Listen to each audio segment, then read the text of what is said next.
go. Huh. I have no apps that do that. So this can be viewed live then too, correct? Mm-hmm. Yes. So I could do that and turn up really loud. You could. All right. Welcome, ladies and gentlemen. This is the GSFE Admins podcast, live from the Midwest Google Summit in the wonderful Wisconsin Dells. My name is Lance Lennon. I'm the tech director for the Eagle Grove Community School District, Eagle Grove, Iowa, little town in north central Iowa. Carl Hare, Director of Technology for Ames Community Schools in Ames, Iowa. I'm Chad. Sorry. Excuse me. Chad Ferks, Director of Innovation and Technology for Spirit Lake Schools in Northwest Iowa. If we were actual professionals, wouldn't we have like a... I don't think it's a valid question. I won't address it, but if it is, I will. So, yeah, they went well. Very well. Okay, we are experiencing some bandwidth issues. We tried connecting into the hotspot. We tried connecting into the Wi-Fi. Right now it says it's good, but we shall see how well it's going. Oh, that's all right. Internet's not important. The internet's not important. Don't need internet. Well, the only problem is then we're not recording. Oh, yeah, that's not good. So what I'm going to do is go back here and actually go ahead and record also. Perfect. Just in case. Oh, hey, look, we're actually on there now. So my sessions this morning, Mine's still behind. I did a what's new in the Google dashboard, kind of went through all the new stuff that's come out over the last few months since I had the opportunity to talk to admins previously. Some new stuff there, a couple that we're going to highlight here in a little bit. And then my second session was all about managing Android on Chrome. And we talked a lot about different apps and why we would use an app versus just a web interface, right? So one of the things that people forget quite often is to play with the apps and test them out, because they could theoretically be significantly different than the web interface. For example, like a Google Classroom app, the Android app is significantly different from the web interface. Seesaw for classrooms is actually a little bit easier to use through the app as opposed through the web interface. WeVideo, what's really popular for our kids is they'll use the app for video recording because it switches back and forth between the world-facing camera on our devices easier than it does through the web interface. But they seem to prefer, I do too, editing video through the web interface. It, to me, is more natural than WeVideo's mobile app interface for editing video. So it's a great opportunity to give kids multiple different resources with really only buying one particular piece of hardware, which kind of goes a long ways. So those are my sessions. Lance, I don't think you actually presented this morning, did you? Yeah, this morning I think yesterday a bunch. Yes, I did yesterday morning, first two sessions. I did the What's New in the Admin for Admins, and then I did another session that I honestly can't remember right now. I don't remember what you did. Wow. It was in, I think, this room. I'm drawing a blank. But this morning I did forms, and then this afternoon I'll do add-ons. So Nice. One of the things that I love about going to conferences and summits and stuff like this is the opportunity to learn from other people. Yeah, it's fun to talk to folks and present and tell, like, hey, check this out. This is a really cool thing we're doing. But actually, yesterday when I was in your session, Chad, so one of the things that annoys me about the Android on Chrome is reapproving apps. You used to have to loop all the way back, search for the app and whatever. And you showing me that you can just click on the icon and it takes you directly to it. That was amazing. That was worth my trip up here. And I accidentally found that one day because I was annoyed with the workflow previously and just started clicking around. I was telling myself there has to be a button, and they hit it. It's the icon of the app, and it doesn't even indicate that it's a link unless you mouse over it and it changes to the finger. It should change to this finger because it was annoying that you have to even. I mean, that workflow is still not streamlined enough in my opinion, so they really need to work on that, and we spoke about that yesterday in my session yesterday. But yes, finding that you could click on the icon of the app to take you back to where you can reapprove the permissions was quite useful, and streamlined that by like 4 clicks at least. Well, and then it's easier to get back too. Yeah. You know, it's not, you don't get dead-ended. Yep. Yeah. No, that was awesome. I appreciate your violent outburst of clicking that found that. Yes, I was mad and clicked and was like, oh! voila. No, my other session was third-party tools for admins yesterday. I remembered now. Oh. I looked it up. Is that the one where you talk about how great Andrew Stillman is? I do talk about Andrew, and I do talk about Amplified's Gopher tools. I talked about Herbert Ducky and Centipede and the Go Box. Oh, And I talked about then just different apps like Better Cloud, GAM, and I've never heard of GAM. What is that? yeah, you've heard of GAM. One Trick Pony knows all about GAM. Hey, it's a damn good trick. It is a good trick. So don't need a lot of tricks when you got one really good one. Okay, I'd like now to take a little time to thank our second sponsor. So our live broadcasts are brought also by Telestream, Wirecast by Telestream. Let me pull that up so I have the correct information on it. So this podcast brought to you by Wirecast, a live streaming software made by Telestream. With Wirecast, you can turn your Mac or Windows machine into your own television studio. You don't have to be an expert, but it does help. Trust me, I've proven that it helps to be an expert and to not be an expert. Wirecast is easy to use and to learn, as is proof again by the fact that I can run it. Most of the time. And it's running well today. It just takes a little practice. You can't go in cold. All right. Just plug in your cameras, microphones, start streaming live to Facebook, YouTube, or 25 other built-in destinations. Tell your story live with Wirecast. Check out all their solutions at www.telestream.com. So Thank you, Wirecast. Yeah. Thank you. Telestream. Telestream Wirecast and with their software, and Go Guardian for the podcast. And so that's it. No more schlepping of wares. We are straight into the whole podcast now. Mickey Mueller, he did indeed. You should hear this man at the iTech booth at iTech. He sounds like a carny. And he gets people to play our silly game that would have never stopped otherwise. So, yes. Mickey Mueller said, I think Lance missed his calling as a pitchman. Well, it was that or education. And sadly, education paid better because I'm Why not both? Why not both? There's only like two really, really rich pitchmen. And that was... Ron Popeil? Well, okay, so three. And two of them have passed because it was Ron Popeil and then the ShamWow guy. Oh! And then the... Slap Chop guy? That's the ShamWow guy. That's the same guy. Who's the other guy? Billy is Billy. Oh, Billy with the beard. Yeah. Yes. So that's totally on topic for us. Otherwise, all the pitchmen pitchmen are... are... hasn't realized already, Lance Lennon is also full of useless knowledge and likes to share it. I love sharing useless knowledge because someday, here's what I tell people all the time: is someday comes you some may more. be on Jeopardy, and you will get asked a question, and you will like, oh my gosh, Lance said something about that, and remember. And as you win hundreds of thousands of dollars, you may remember me in your will. That's all I work for in life, is somebody remembering me in their will.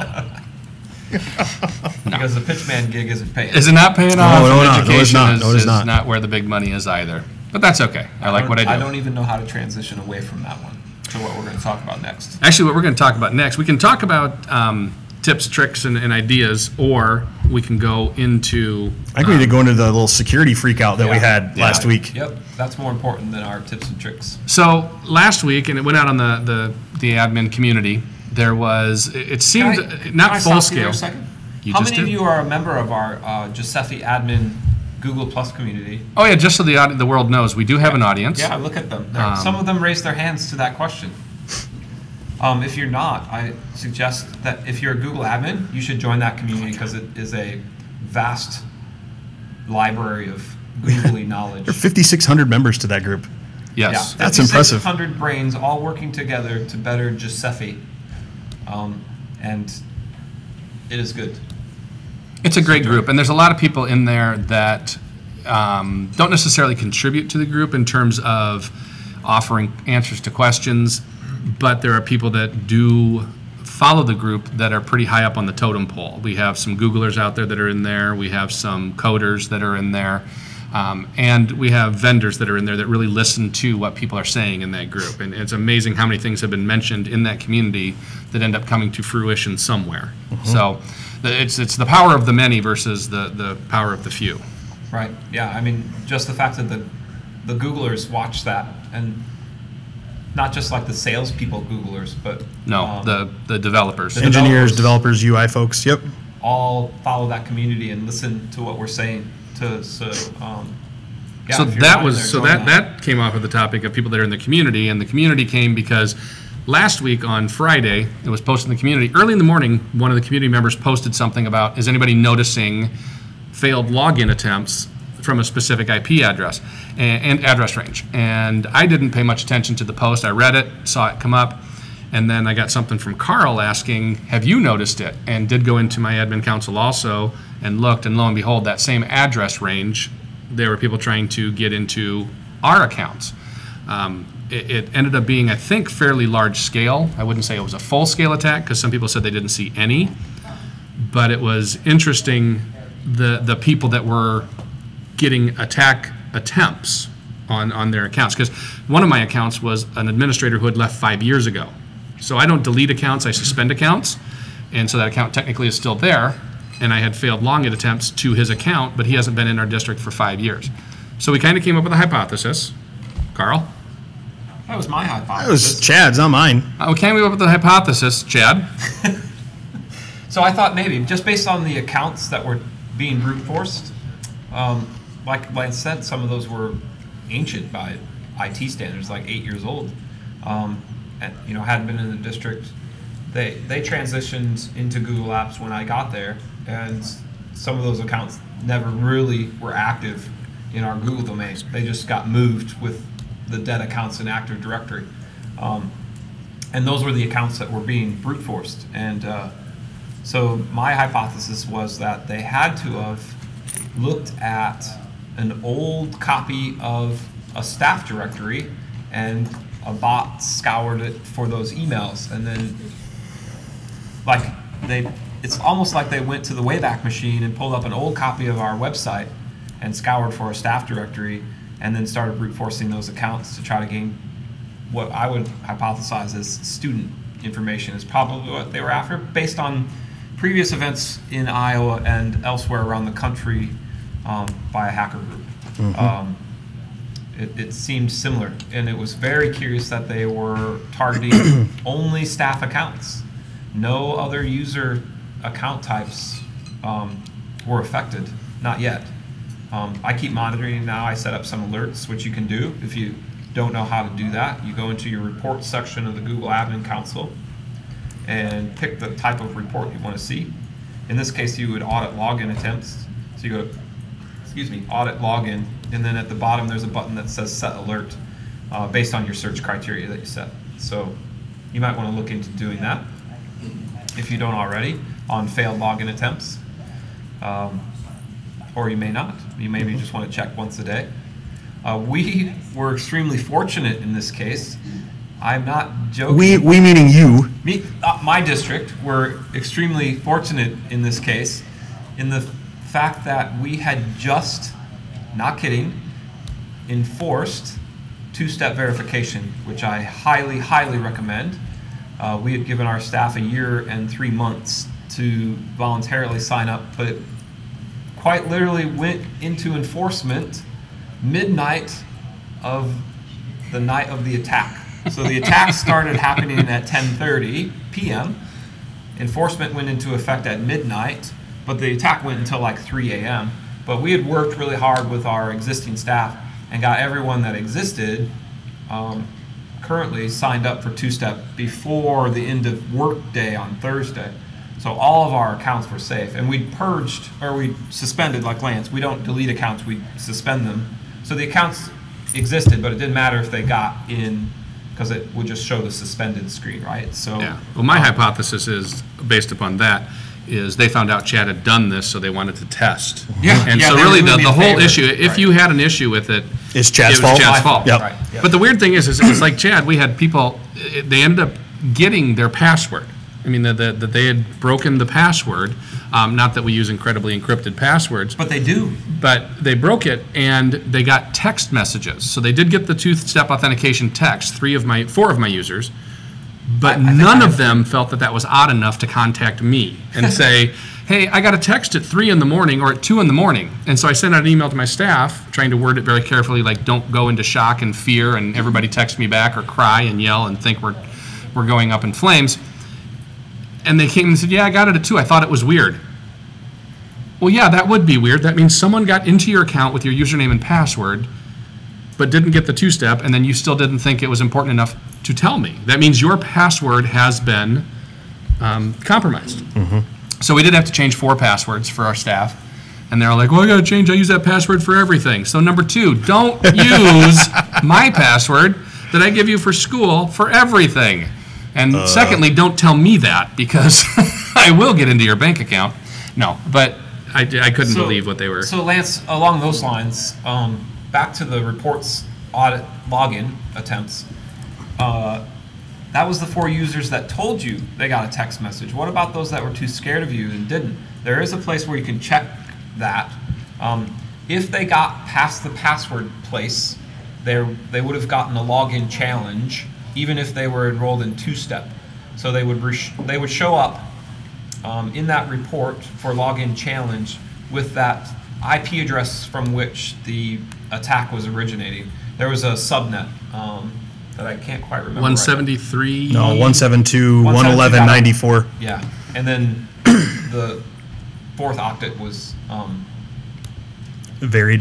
yeah. So it was that subnet, and it happened to be from a server farm in California. I did dig that deep, but it was just a hosting place in California somewhere where the attacks were originating, based on the who is for that IP range. But there is a report that you can generate called login challenge in there, and if it was coming from that subnet of IPs, if they did indeed get the login challenge and two-step was turned on, it means that they got past your password.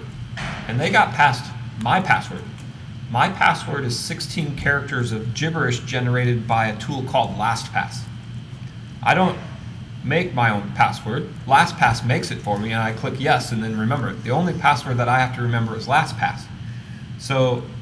And that's written on your keyboard, right? Yeah, right. His password is actually LastPass. Yes, yeah, I just LastPass. That's easy to remember, like admin. No, it's not. So anyway, that means they got past that password. So I don't know what kind of tool they were using to brute force passwords, but it was a good one because it got past a LastPass generated password. So it wasn't a simple dictionary attack. It was something more complex, which is a little scary. I don't want to know what would have happened if we didn't have two-step turned on, because they would have gained access to my account, which would have been bad. Right. Yeah, so I only had 20, when I went into my reports, 20 failed authentications, and as far as challenges, yeah, it was only the 4. And so I had way more than that. Yeah, I had more than Lance. Lance's breach, if it wasn't not really a breach because you had two-step, but was smaller than both Carl and I's. So I spent a lot of time digging into this. I don't know if the folks that are here have paid attention to Iowa recently. There's been an issue with a central Iowa school district with some student information that was released, and then there was a hacker group that has claimed access to this. There's a lot of people freaking out that it was our SISs, and then it really wasn't the SIS, but it might have been another third-party tool. So security in the state of Iowa especially has really kind of come to the forefront. And so interestingly enough, this also happened at the same time, and I didn't realize this, our SIS was performing a security audit and changed all of our administrative passwords. So I was getting all of this failed login attempt, and we couldn't log in with our administrative accounts to our SIS. So I was totally freaked out on Friday, trying to track down what the heck was going on. We still don't have access to those, by the way. I'm gonna have a conversation with our SIS vendor when I get back. But so I started digging into it, and one of the things that kind of frustrates me is, we sit here and say, okay, if they were presented with a login challenge, does that mean they had the password? Well, not necessarily. If they were presented with a two-factor, does that mean they had the password? Well, not necessarily. The login challenge, you may have seen it before. It would say, hey, you've logged in from Baraboo, Wisconsin. You don't normally log in from Baraboo, Wisconsin. Where do you normally log in from? And you tell your city and whatever, right? And it lets you get in there. One of the anomalies that I saw too is there was a lot of old staff on there, But the other thing, and so I went through, and again, the reporting features in the Google Admin Console, we could do an hour-long session just on those reporting features. Oh, longer. That would be like a half-day workshop, maybe. Because you can go in there and filter down, but then if you export that as a CSV, you could do even more filtering and more analytics to see how many. So I pulled it out, and that's how I counted up. Did just a quick count unique to see how many users showed up. And then you started looking at the IP numbers, so throw these out. Yep, that was an actual one. Nope, this is all from 172.111.194 dot whatever. But one of the things that I came across was one was an alias. So that email would have never been published anywhere. I had a first grade teacher a few years ago, she's not there anymore, create an alias that she thought was a cuter email for her kids. That's fine, whatever. But somebody tried to log in with that alias account. And so I still don't know how that happened or where that came from. And so I immediately called Google support and got to listen to, I'm back and forth with these guys on Hangouts while I'm on the hold. Then I tried to use the chat, which, has anybody successfully used the support chat in Google yet? I'm sure it probably works really well, but this time apparently the entire universe was trying to get to them as well. So I was 30th in line for the chat, and then I sat there about 45 minutes on hold. So you guys know right away that if you're on hold for a long time with Google support, something really bad is happening.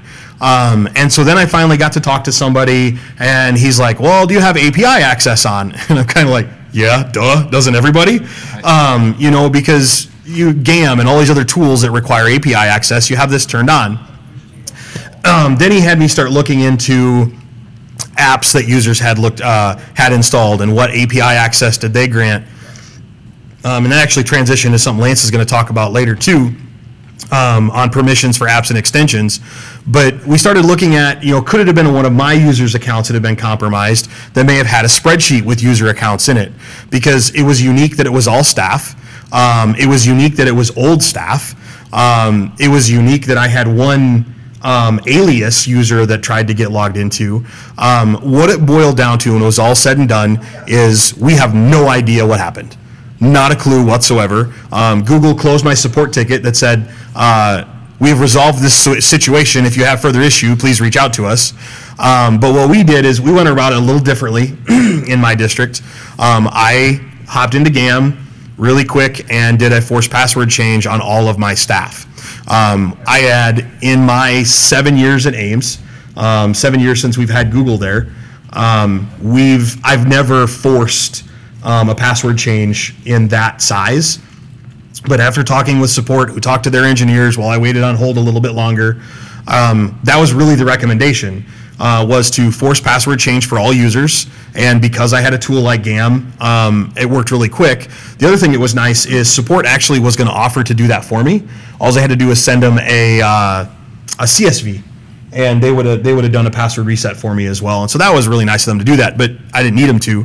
The other thing that I have to get into is I'm going to start going through and looking at, again, it's under your reports, start looking at the different apps that my users have installed. Yeah.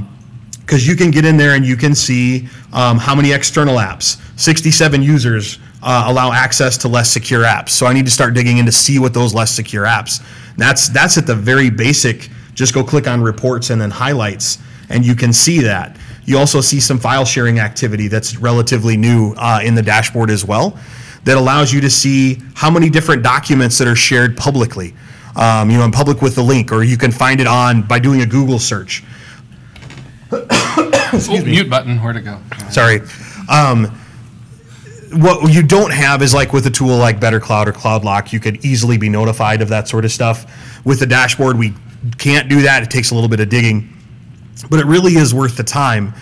And my superintendent has a great saying that's never let a good crisis go to waste. And while it's unfortunate that that school district in Iowa did have that issue, it gives us an opportunity to talk about security with other colleagues, gives us an opportunity to reflect on our security policies. And I mean, the three of us up here, we're very much open about a lot of things. We don't lock down a lot of things. We don't block access to a lot of things because we don't want the technology to get in the way of education, right? We don't want them to waste that time. But we need to start digging into what some of those are, and do we need to start blocking some of them, because that group that actually claimed credit for that last attack, there's been a lot of stuff on the dark web lately, and actually for a few years, that K-12 is a very soft target. Very soft target for hackers and things like that. Well, and for good reason. You think about it, a lot of times they don't have an actual IT person that's managing all this. It might be the librarian, it might be the science or math teacher or English teacher, it might just be someone that's wearing 12 different hats that is now also, oh, here, you are now the Google admin. Make sure that this doesn't get hacked. Or you are now the SIS person. Make sure that all the security settings are set properly, please. It's very much a soft target for hackers because, especially in small districts, they don't have an IT person per se. Yep. So as we're sitting here, and we do have an audience, are any of you looking at your reports and seeing if you had gotten failed login attempts from that time frame? Did you have some, or were you just looking? I was just looking at it.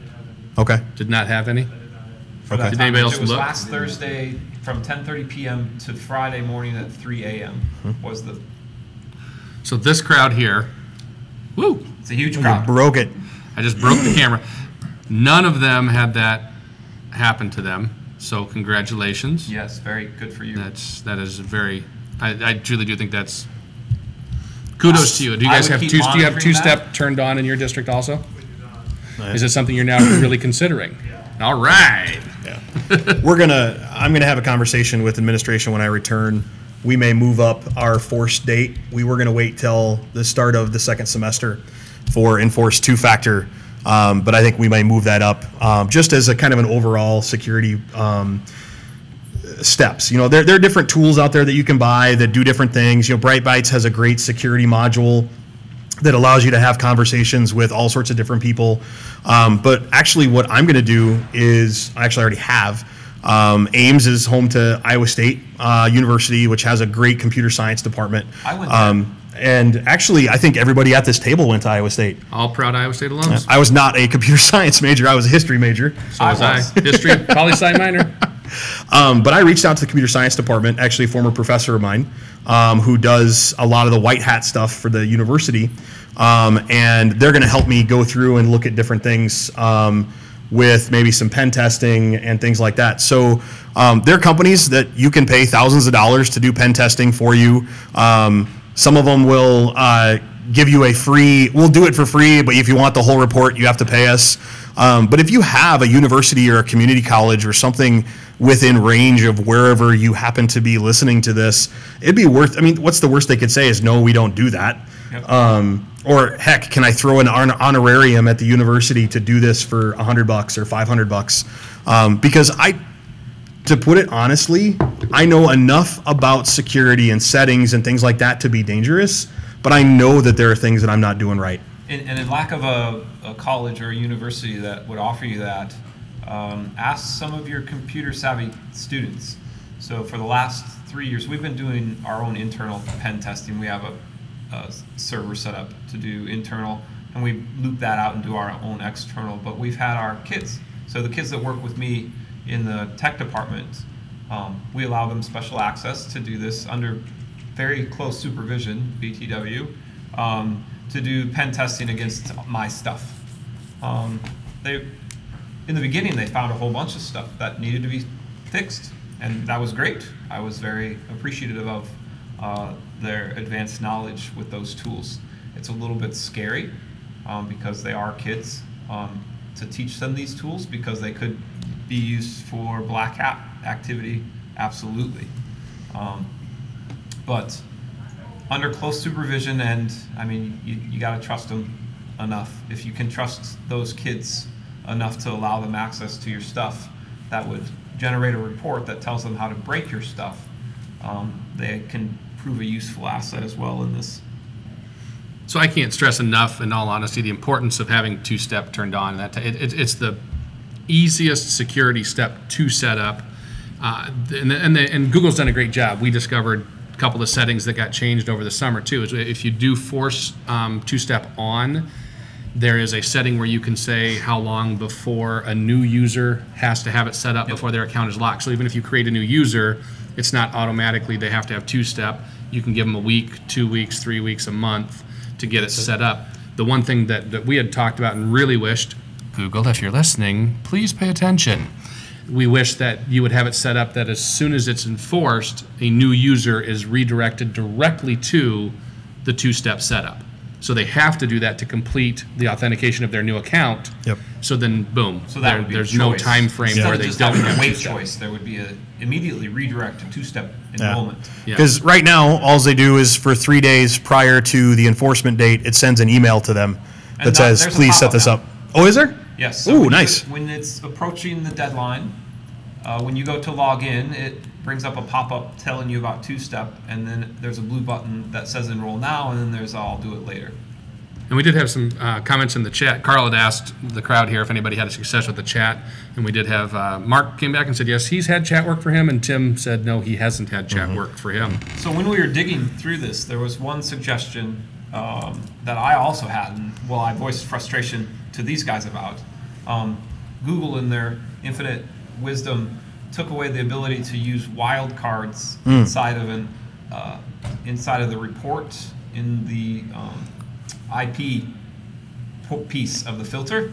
You used to be able to put wildcards in there, so we could have searched for that whole subnet with a star in the last octet, and they took that away. It says you must put in a complete IP address, so I couldn't search for just that one. That would have So speeded Google, things up. I wouldn't have if had you're to export it listening, to a CSV. please add wildcard search features back in. Back. We want wildcards back. It would have speeded that up. I wouldn't have had to bounce it out to a CSV and then import it into a spreadsheet to do my own filtering. But it was just a couple extra steps for me, but a couple extra steps in the frantic, holy crap, we're being hacked scenario. We're under fire. Would have saved me some time. One of the suggestions on the GAF admin community was to have Google allow us to, somewhere in the dashboard, block access to Google Tools, blocks access to your domain by IP address. Kind of like you can with a firewall, in and out traffic. And my knee-jerk reaction to that was like, wow, how big of a control freak do you have to be that where you said you're only going to be allow your kids to use this from home or from school? And then I'm like, well, now wait a minute. We don't get that crazy with our firewalls. You know, it's just this is an IP range that's being a pain, so now you can't use this anymore. So I kind of changed my thought as I kind of ruminated on it a little bit.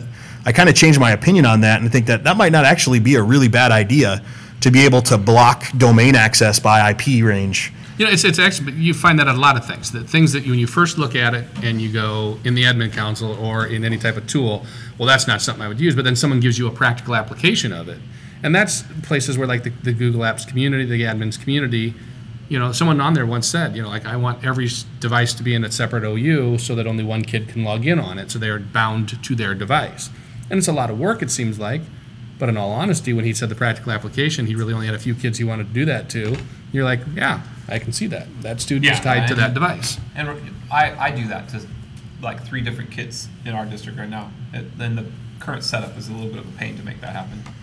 So, but there are applications when you have to lock a kid. So lock a kid to a certain device. It's not exactly straightforward, but can be done. It could be a little better. But the community dreams those things up, and you're like, yeah, I'd never use that. And then there comes a day, well, yeah, I might use that. So useful for sure. It's one thing I've learned over the years is that I definitely am not the expert, and there's always a good reason for somebody to do something probably. Right. So, Right. Well, even if they share an idea that doesn't quite fit, you then twist it to what you need it to do, Yeah. and use at least pieces of it. It's great. So one of the things that, Lance, we'll transition to what you're going to talk about here. One of the things that we need to be aware of is what our users are granting access to. And because nobody reads, I mean, if you remember back, it was about a year ago, they had that really awesome, I don't know what you call it, a phishing attempt that looked like you were authorizing access to Google Drive to look at an app, and in reality you were authorizing access to everything, and then it repopulated itself. It was super, it was actually really cool. So what was super scary about that for me in that particular case was that I had worked with one of those students, which I had allowed to pen test, on doing an audit sort of via a phishing scam that we created for our staff. So like an internal audit of which staff members would do this without even thinking twice and just click through and give their username and password and birth date and blood type and DNA sample right there in a Google form. And his creation looked super similar to what was generated in this real phishing attack. And I was like, oh my God, I created a monster. But it wasn't him, so that was okay. But it highlighted entirely the fact that nobody reads when you authorize an app or an extension. Nobody reads what you're granting an access to. I mean, I read every last letter. Sure you do. Like GAM, for example, you literally grant GAM access to everything in your domain when you set it up. I mean, you're doing it for a very good reason. You're protecting yourself for a variety of other ways. But one topic we talked about was Pokemon Go. Yeah.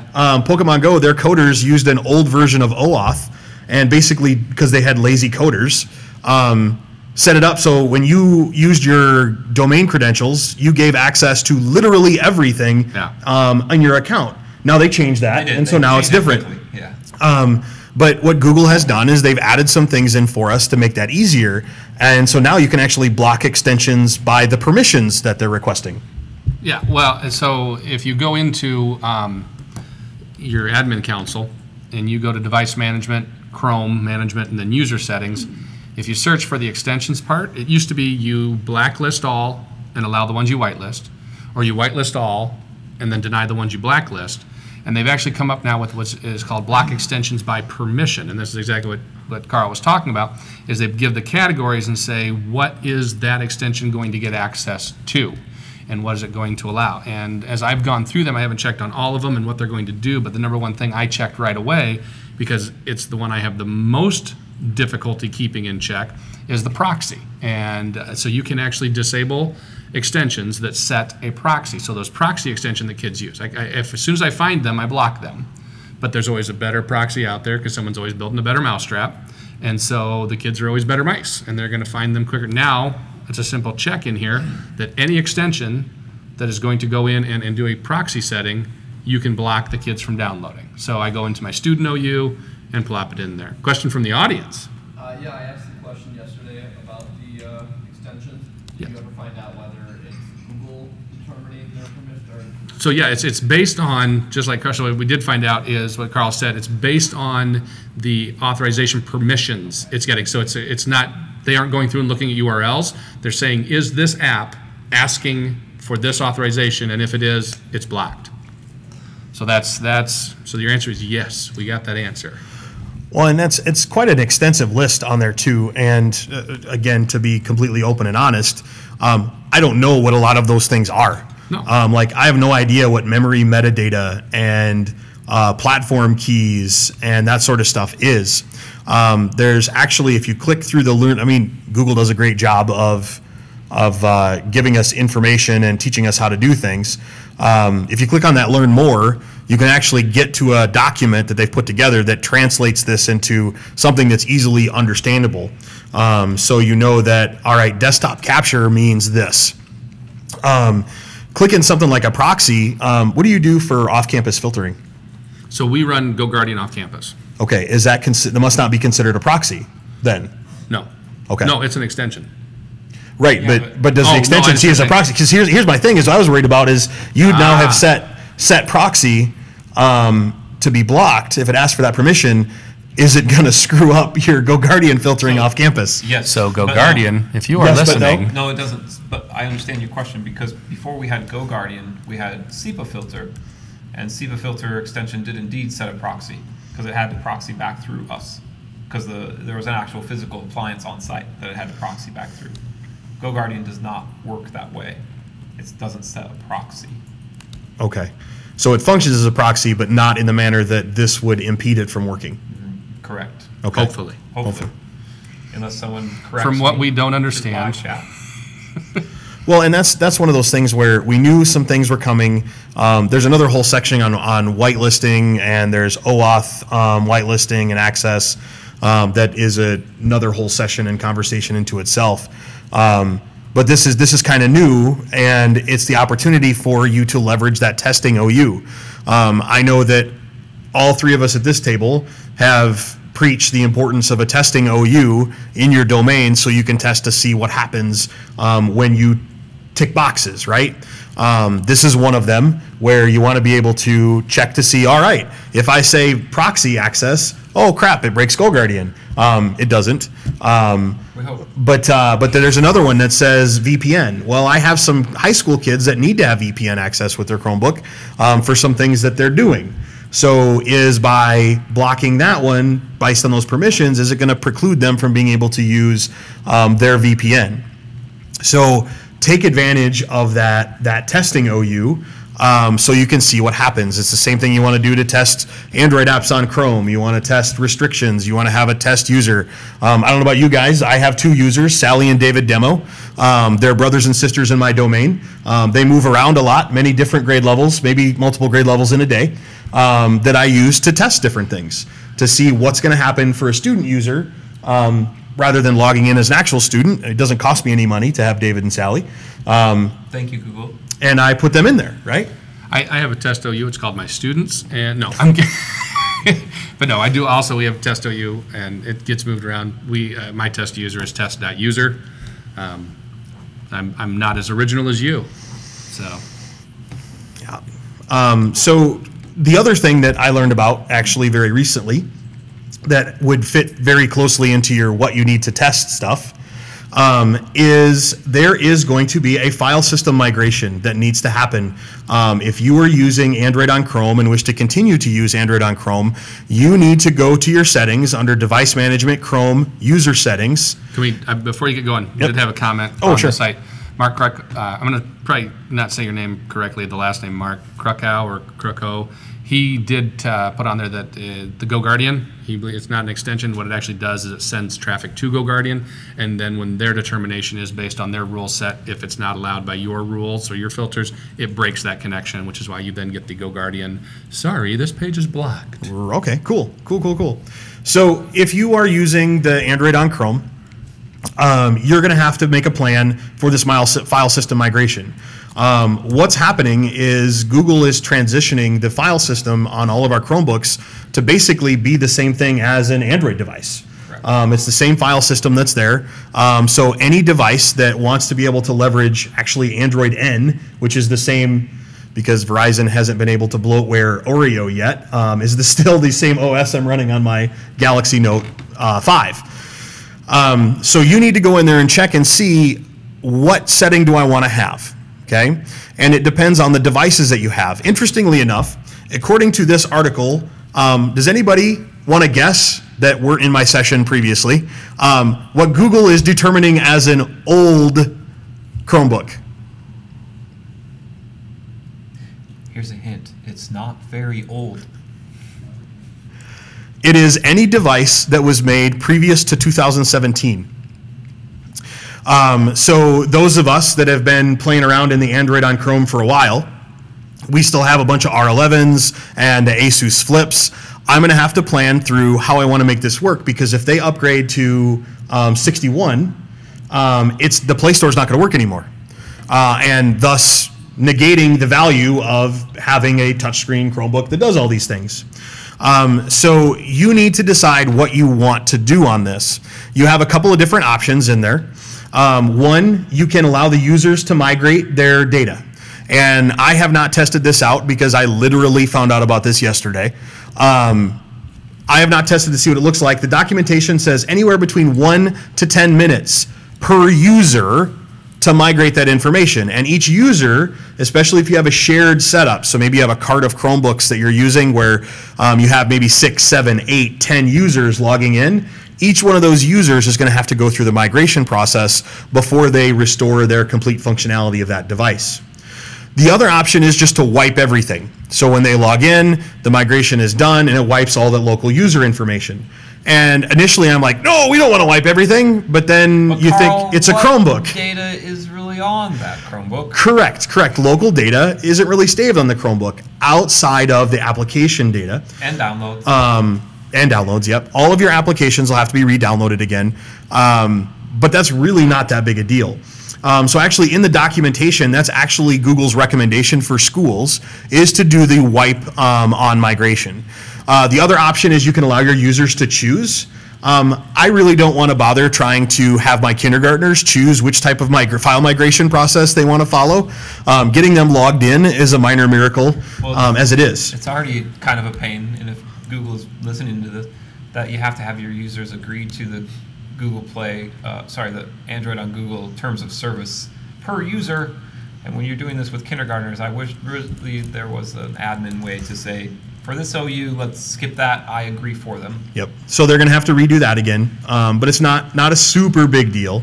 But that wipe data on migration, that is the recommended way to go about this change. Not a super big deal. It's not something that we can do for our users because it's user-based per device, right? Or device-based per user. So we're going to go through that, and I'm going to make a plan, but I'm going to do testing. I'm going to grab a couple of those devices. I'm going to sit down, put the users and those devices in a test OU, and play around to see what happened. Because also, interestingly enough, it has a list of all of the Chrome devices that are approved to run Android on Chrome. And at the very bottom, the Asus Flip and the Acer C738T have an asterisk by it. And I'm like, ooh, asterisk, what's that mean? It said, these devices, the users might not have the same migration experience that all of the other devices would have. So I want to know what that's going to look like. And had I actually carried a quote-unquote old Chromebook with me, I would have tested it in my hotel room last night. But I do not have an R11, nor did anybody want to volunteer me their R11 or Asus To enroll in your domain. to enroll in my Yeah. domain Yeah. and control and see what happens. So definitely check that out. It's actually a required bit of information now. If you go to set up Android on Chrome, Chad, you found this out yesterday. Yep. If you go to set it up for a new OU, you have to actually make a choice. So what did you choose when you set it up? I said do nothing right now because I have no old Chromebooks that are in use for that OU, but I will have to address that. We have some older Chromebooks that are obviously in use, but Android's not enabled on them anyway. So as I go forward, I do have some old Asus Flips that they're not in service right now, but I plan to repurpose them. We had I've told this story already, a bit of a late refresh cycle, like 3 weeks into school. So we're still repurposing what we took out to other places. So I'll address that as we move forward. But I did say do nothing currently for that OU where I put my machine for testing. But I will address that as we go forward for sure. But it is required. That's where I found it, because that OU didn't have Android apps enabled yet, and I went to enable it and click save, and then it was like, you have errors. I'm like, errors? What do you mean? So I scrolled back up and found this magic new setting that they are making us choose something about. So. Yep, absolutely. Well, you got something for us, Chad? Oh, there's no great segue to what I was going to. No, that's what I just tried to do there. Yeah, sorry. So I'm much better at that than you. mine doesn't really relate I'm also to very anything humble. we've talked about thus far. An easier What transition. what it related to was in my sessions, I get sad. I'm a huge nerd about forms and sheets and scripting and all things nerdy that you can do with Google. And it really does make me sad that not more people use the ability to generate pre-filled form URLs and then use those. So I've talked about my workflows in one of the previous episodes a little bit. But what makes me sad is some people don't even know that that exists. And as we've said a couple times already, it's great to crowdsource ideas about how to use this. And I can't crowdsource ideas if people don't know it's there. So I make sure that they know it's there. So when you're in the forms, in the 3 dots, you can generate a pre-filled form URL, and it basically takes you to the live form. You fill in your answers, and you click submit. And instead of actually submitting the data, it generates a URL that would take you to a form with all of the data you just filled in for you. How is that useful, you might ask? Well, how is that useful, Chad? Well, if you connect that URL and do some spreadsheet manipulation of said URL, with data from a spreadsheet, you can generate pre-filled form URLs with a subset of that data. So the way we use that, Could I build a laptop check-in form? you absolutely could. Oh, that would be amazing. So one of the ways we do that is with a laptop check-in form. We had a whole It's like section you on, knew, Carl. on spring check-in. And so we utilize pre-filled Google Forms. You can have every kid's name with their serial number for their machine and what other audit information you need for that kid. And it could all go into a pre-filled form. And then the way we do that is we get all that bookkeeping information, and then we have questions on common breakage. So is the screen broken? Are there keys missing? Is the case damaged? And they're all defaulted to no. So as we flip through and we look very quickly at the Chromebook, all we have to do is change the ones we need to yes and say submit. All the student information was pre-filled, so we don't have to, all we have to do basically is ask the kid, what's your name? Hit Control F, find them in the spreadsheet, click the pre-filled form link, check the damage that they've done, click submit. Now what do I have on the back side? I have a complete registry of what machines need repair and what repairs they need, so I can order parts. All in about, we timed it, it's about 45 seconds per Chromebook as they hand it to you. The slowest part is finding the kid's name, because you have to sometimes ask them, how do you spell that? It's like checking people in at the Google Summit the other day. We've sped that up by using a barcode scanner, Barcode scanner. and scanning asset tags. Yep. Yep. We don't get quite that fancy, but it's still 45 seconds or less per Chromebook, depending on how many times you have to change a question to yes, they broke that piece. But it gives me extremely useful data. We use that spreadsheet then to order parts for summertime repairs. I calculate damage reports for the school board, all sorts of things from a very quick pre-filled form manipulation. We also use it for anything that was previously a 3-copy form. There's now an approval workflow that uses pre-filled. So the original form's not pre-filled, so like a leave request, the person goes there, but then it shoots an email with a pre-filled form link to an approver person. They click the link, and all the data, all the questions from the user are pre-filled, their name, why they're leaving, the dates they're going to be gone, and then there's another question that says approve or deny. So the approver picks that one, it goes to a secondary spreadsheet, and then it shoots emails off using Formule, makes a calendar event for a leave calendar, all done with that magic pre-filled form URL and some spreadsheet formulas. 7 layers of fun. I love it. Well, we do have an audience, and we have about 5 minutes left, and I know that lunch is next, so a lot of times they would probably like to get to lunch, and we don't like to keep people. But if there are any questions from the audience, we'd be happy to try and answer those. Anyone? Yeah. We have carts in our building with printers on them, and we currently use Google Cloud Print. And the way we have that set up is pretty straightforward. However, since Cloud Print is still beta, and they never tell you if there's an issue with Cloud Print, it will just randomly go down. And it takes us forever to fix it because we're really just, chasing our tails because it's not our problem, it's theirs. Is there any good alternative to Google Cloud Print for Chromebooks and a cart? Okay, so the question is, just in case you couldn't hear in the audience, is there a good solution or alternative to Google Cloud Print for a cart-based system? So, Yes, don't print. yeah, so what I tell my kids, and I don't lie to my kids, I tell them, you can't print from a Chromebook. And they always say to me, no, I've read somewhere that you can. I said, oh, it's possible. I said, you can't print from a Chromebook. We really have just decided that if kids need to print, then they either share the document with a teacher who has print capabilities, or they go to one of the IMCs and get on a device there that has connection to a printer. There are third-party tools that people have used to install the printers, but you're right, it's in beta, and I don't think they have plans of taking it out of beta, and I don't think Google cares if they ever really You can actually perfect print printing. directly from a Chromebook now. Right. So you can actually just install printers, a subset of, not every single printer on the planet is in there, but you can just install natively now in the later Chrome OSs, printers. So if And it works better than Google Cloud Print. Yeah, yep. It is, as long as the printer's not excessively old, Yep. And we found some that were a little bit older on there too. But you can do a direct IP print directly from a device to a printer. And you can manage that also from the dashboard. You can push out a list of printers even if you wanted to. It's one option. One that we dabbled with, and we don't do a lot of printing from Chromebooks or any printing from Chromebooks, but we dabbled with like Lantronix makes a print server for both iOS and Chrome as well. I feel it still leverages a little bit of the cloud print technology.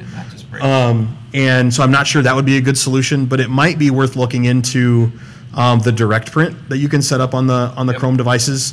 To test that, it's super simple. You just grab a Chromebook, go to the users, go to settings, scroll down to printers, and add it. I did find I had to... What OS did that come about in? 60, 61? It was one of the more recent ones. Oh, it is fairly new. Yes. Yeah, yes, yeah. Oh, yeah. Very new.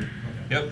And All our printers are the newer HP wireless generation devices. Right. So you should have no You issue shouldn't have getting issue, yeah. them to print to those. Okay, I'll give that a try. Thank you. Yep. Woohoo! We answered a question. We did.